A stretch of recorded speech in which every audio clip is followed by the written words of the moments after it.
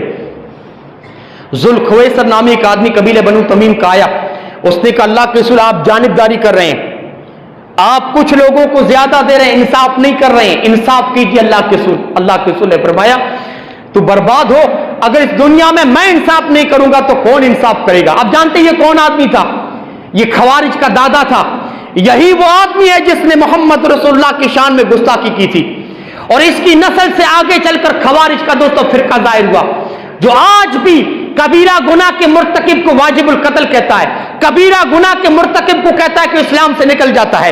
اور یہی وہ فرقہ ہے جو حضرت علی کے زمانے میں ظاہر ہوا تھا, اور حضرت علی نے ان کے خلاف کہا تھا کہ ان سے جنگ کرو. یہ وہ فرقہ ہے جس کی پیشن گوئی اللہ کے رسول نے کی تھی. یہ ذوالخویصر نامی آدمی اللہ کے رسول سے کہتا ہے آپ انصاف نہیں کر رہے ہیں. اب یہاں پر خالد بن ولید یا حضرت عمر دونوں میں سے کوئی ایک تھے, تو کہا کہ اللہ کے رسول آپ اجازت دیتی ہے اس گستاخ کے رسول کو ہم قتل کر دیں, آپ کی شان میں اس نے گستاخی کی, ہم اسے قتل کر دیں. آپ نے فرمایا اگر یہ نمازی نہ ہوتا تو عمر میں تم کو اجازت دے دیتا اسے قتل کرنے کی. کیا کہا؟ اگر یہ نمازی نہ ہوتا, یہ ہمارے ساتھ نماز پڑھتا ہے, اگر یہ نمازی نہ ہوتا تو میں اجازت دے دیتا, تم اس کو قتل کر دیتے. کیا پتا چلا؟ بے نمازی دوستوں مسلمان اگر مسلم ملک ہو تو وہاں پر واجب القتل ہے, اسے عدالت, مسلم عدالت میں یہی دوستوں جج فیصلہ سنائے گا. اب نماز نہیں پڑھتا, بار بار نماز, بے نمازی نمازیں چھوڑتا ہے, تو اسے قتل کر دو, یہی دوستوں اس کی سزا ہے. تو نماز کا دوستوں جو فضیلت و اہمیت ہے کسی سے مخفی نہیں ہے. اور یاد رکھیے میں آپ لوگوں کو یہ بتا رہا تھا کہ نماز ہماری طبیعت پر, ہماری فکر و خیال پر, ہماری سوچ پر, ہمارے اخلاق و کیریکٹر پر کس قدر اثر انداز ہوتی ہے. میں نے جو باتیں چھوڑی تھی پچھلے خطبہ جمعہ میں اب اٹھانے جا رہا ہوں وہ باتیں کہ نماز ہمیں کیا سکھاتی ہے. دوستوں نماز اگر دیکھا جائے تو ہماری طبیعت، ہمارے مزاج میں کچھ منفی پہلو بھی ہوتے ہیں، کچھ بری عادتیں بھی ہوتی ہیں، اور ہماری طبیعت میں کچھ اچھی عادتیں بھی ہوتی ہیں ہمارے مزاج میں۔ نماز کیا کرتے ہیں جانتے ہیں؟ نماز یہ کرتی ہے کہ ہماری اچھی عادتوں کو نکھارتی ہے، پروان چڑھاتی ہے، ان کو نکھارتی ہے، اور جو بری عادتیں ہوتی ہیں، بری صفات ہوتی ہیں، ان کو دباتی ہے، ان کو ختم کر دیتی ہے۔ آئیے قرآن مجید کی آیت دیکھیے کہ ہمارے اندر کیسے اچھی عادتوں کو پیدا کرتی ہے اور بری عادتوں کو کیسے دباتی ہے۔ اور رب العالمین نے فرمایا ان الانسان خلق ہلوعا اذا مسہ الشر جزوعا واذا مسہ الخیر منوعا الا المصلین۔ اللہ رب العالمین نے فرمایا انسان بے صبرا پیدا کیا گیا ہے، انسان بات بات پہ پریشان ہو جاتا ہے، بات بات پہ بے صبرا ہو جاتا ہے، انسان پر جب مصیبت آتی ہے تو بے صبرا ہو جاتا ہے، اور انسان کو میں دولت دیتا ہوں، نعمت دیتا ہوں، خوشی دیتا ہوں تو انسان بخیلی کرتا ہے، حریص بن جاتا ہے، لالچی بن جاتا ہے۔ اللہ نے فرمایا الا المصلین، سوائے نمازیوں کے۔ آئے نمازی کبھی مصیبت پر بے صبرا نہیں ہوتا، مال ملنے پر نمازی انسان لالچی نہیں ہوتا۔ اللہ نے فرمایا وہ نمازی الذین هم علی صلاتهم دائمون، جو اپنی نمازوں پر پختگی سے قائم رہتے ہیں، ان کے اندر نماز کیا کرتی ہے؟ مصیبت آتی ہے تو صبر کی ہمت دیتی ہے نماز۔ نماز ہمیں یہ سبق دیتی ہے کہ مصیبت میں کیسے صبر کرنا ہے اور مال ملنے پر کیسے اللہ کا شکر ادا کرنا ہے۔ اسی طرح دوستو یہ نماز ہمیں یہ درس دیتی ہے کہ اس قبلے کی اہمیت اور اس کی فضیلت، اس کی عظمت تمہارے دلوں کے اندر ہونی چاہیے۔ نماز ہمیں قبلے کی اہمیت و عظمت کا درس دیتی ہے، نماز ہمیں قبلے کی عظمت کی تعلیم دیتی ہے۔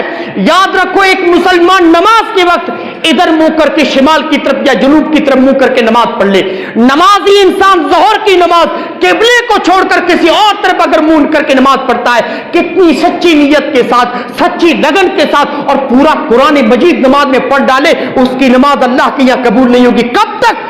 جب تک وہ قبلے کی طرف منہ نہ کرے۔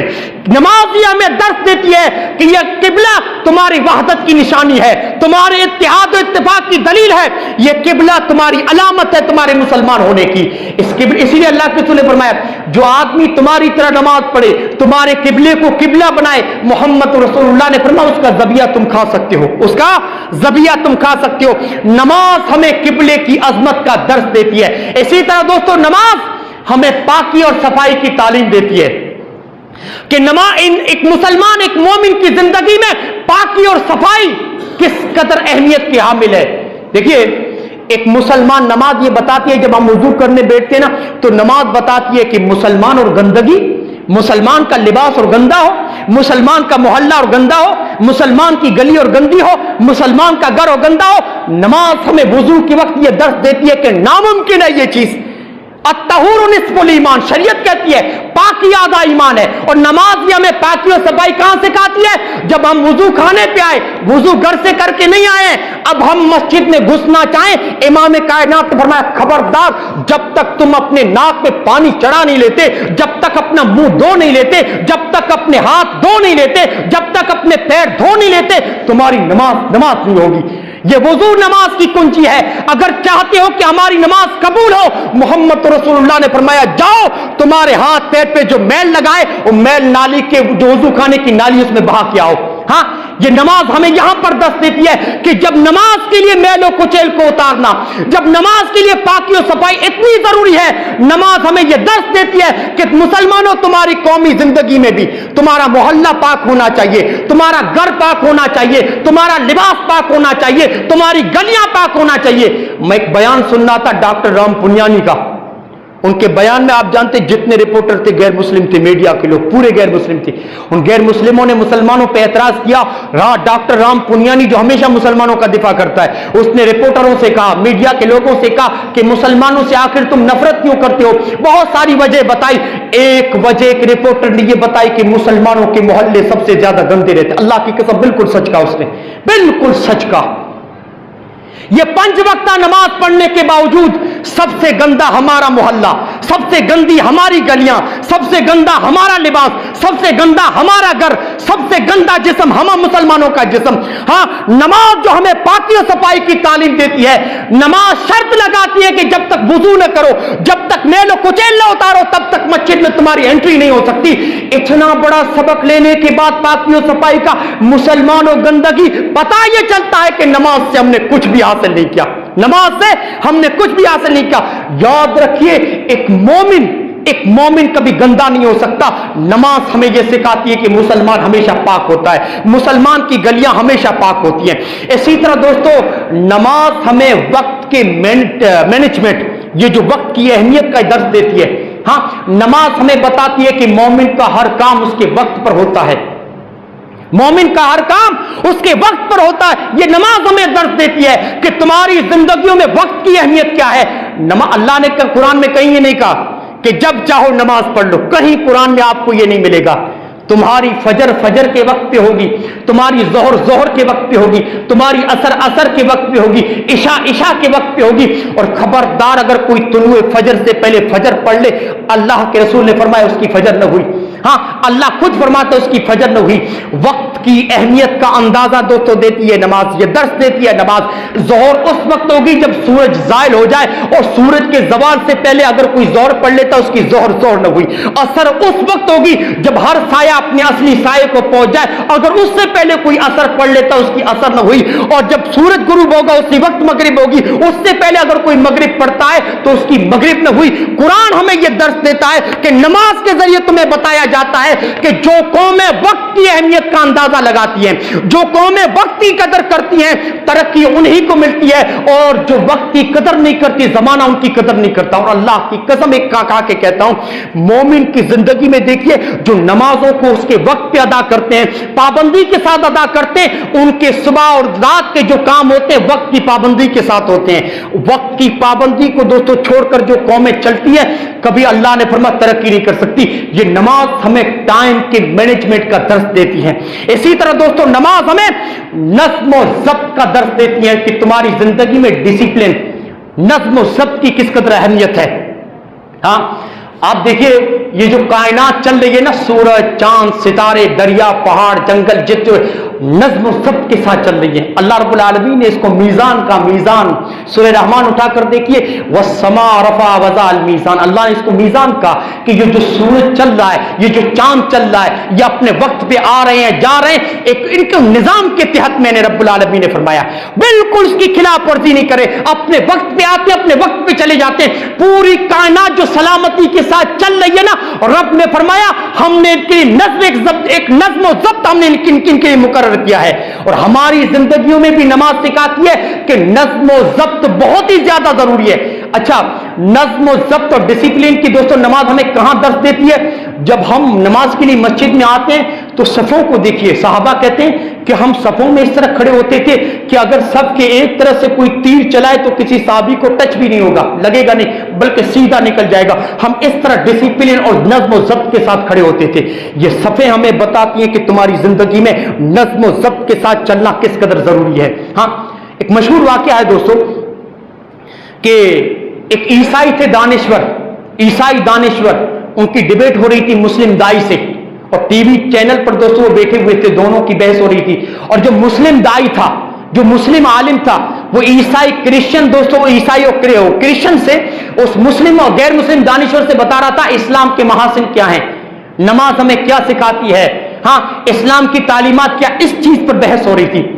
اور آپ دیکھیے حرم مکی کا چینل چل رہا تھا، رمضان کا مہینہ تھا، اور عمرہ کرنے والے رمضان کے مہینے میں حرم میں پہنچے ہوئے تھے مکی میں، ہاں، اور مغرب کی آذان کا وقت آذان آ چکی تھی، ابھی نماز جماعت کھڑے ہونے کا وقت نہیں ہوا تھا، اور حرم کے اندر کوئی طواف کر رہا ہے، کوئی دعا مانگ رہا ہے، کوئی روزہ افطار کر رہا ہے، الگ الگ لوگ عبادتوں میں لگے ہوئے، لاکھوں کا، ہزاروں نہیں، لاکھوں کا مجموعہ ہے۔ اور مسلم جو دائی تھا، کرسچن جو دانشور، اسے اسلام کی محاسن بتا رہا ہے، مسلم دائی کی نظر اس حرم مکی کے چینل پر گئی کہ کوئی عمرہ کرنے والا دعا کر رہا ہے، کوئی طواف کر رہا ہے، کوئی روزہ کھول رہا ہے۔ اچھا، اس کے ذہن میں ایک چیز آئی کہ نماز کی اسے اہمیت کا اندازہ، اسے بتاتا ہوں کہ نماز ہمیں کیا سکھاتی ہے۔ اس مسلم دائی نے کرسچن دانشور سے کیا کہا کہ اچھا یہ بتاؤ، یہ جو طواف کر رہے ہیں کچھ لوگ دعا کر رہے ہیں کہ جو لاکھوں کا مجمع بکھرا ہوا ہے ان کو ایک نظم و ضبط کے ساتھ ایک صف میں کھڑا کرنا ہو تو کتنا وقت درکار ہے، کتنا وقت لگے گا؟ اور کرسچن نے، غیر مسلم دانشور نے کہا کہ کم سے کم مجھے 3 یا 4 گھنٹہ لگے گا، لاکھوں کا مجمع ہے، ان کو ایک نظم و ضبط کے ساتھ کھڑا کرنا ہو تو کم سے کم مجھے 3 یا 4 گھنٹہ لگے گا۔ مسلم دائی نے کہا کہ تھوڑی دیر رک جاؤ، اقامت ابھی باقی تھی۔ جیسے اس مؤذن نے اقامت کہی، اللہ کی قسم مغرب کا وقت تھا، جیسے ہی دوستو امام آیا، مؤذن نے اقامت کی، خانے کعبہ کی چاروں طرف حرم میں لوگ پورے نظم و ضبط کے ساتھ سب بندی میں کھڑے ہو گئے۔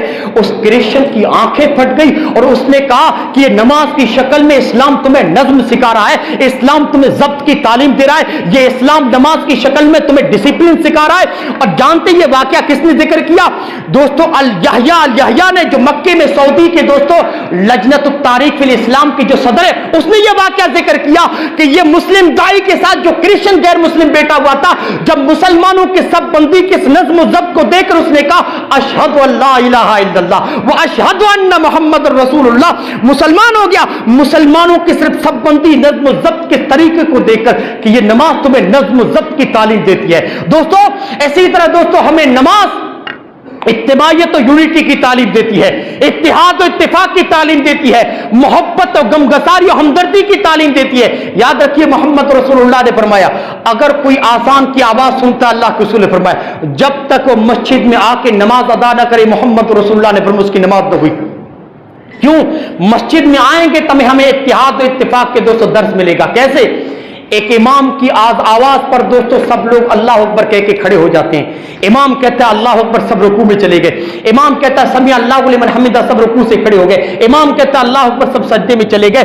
نماز ہمیں اس بات کا درس دیتی ہے، نماز ہمیں اس بات کا دوستو درس دیتی ہے کہ جس طرح یہاں تم امام کی اطاعت کر رہے ہو، امام کی اقتداء کر رہے ہو، مسجد سے باہر نکلنے کے بعد تمہاری قوم کا کوئی امیر بھی ہوتا ہے، مسلم جماعت کا کوئی صدر بھی ہوتا ہے، تمہاری مسجدوں کے صدر ہوتے ہیں، مسلم جماعت کا امیر ہوتا ہے۔ جس طرح مسجد میں تم امام کی امامت کر رہے ہو، اس کی آواز پر جھک رہے ہو، اٹھ رہے ہو، اسی طرح مسجد سے باہر نکلنے کے بعد امیر کی اطاعت بھی ضروری ہے، امیر کا کہنا ماننا بھی ضروری ہے۔ نماز ہمیں اتحاد و اتفاق اور ایک پلیٹ فارم پہ آنے کی دوستو تعلیم دیتی ہے۔ اسی طرح میں کہتا ہوں دوستو ہمدردی اور غمگساری کا نماز کیا ہی تعلیم دیتی ہے۔ میں آپ سے کہوں مسلم محلے میں نمازی انسان کبھی مسلم محلے میں اجنبی نہیں ہو سکتا، کبھی اجنبی نہیں ہو سکتا۔ ہاں ہم میں سے کتنے لوگ ہیں جن کی پہلی ملاقات مسجد میں ہوئی، نماز کے ذریعے ہمارے درمیان محبت قائم ہے؟ کتنے لوگ ہیں؟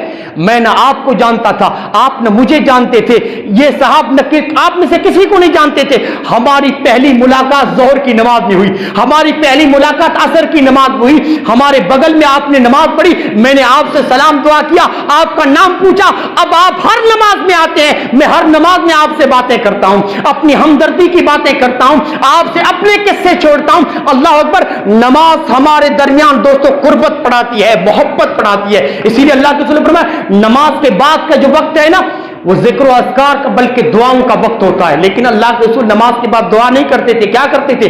دوسرا سلام پھرا فوراً آپ رک کر کے نمازیوں کو دیکھتے تھے، صحابہ کو دیکھتے تھے کہ کون غائب ہے کون حاضر ہے، اور کوئی صحابی غیر حاضر ہوتا فوراً پوچھتے یہ صحابی کیوں نہیں آیا، کون سی مجبوری لائق ہوئی، یا وہ بیمار ہے۔ صحابہ جب بتاتی تھے اللہ کے رسول یہ مجبوری لائق ہے یا بیمار ہے، صحابہ کو لے کر اللہ کے رسول عیادت کرنے پہنچ جاتے تھے۔ ہاں جب ایک بیمار آدمی دیکھے کہ پوری جماعت میری عیادت کرنے پہنچی ہے، کتنی محبت پیدا ہوگی، کتنی قربتیں پیدا ہوگی، کس قدر وہ آپ کا غمگسار بنے گا۔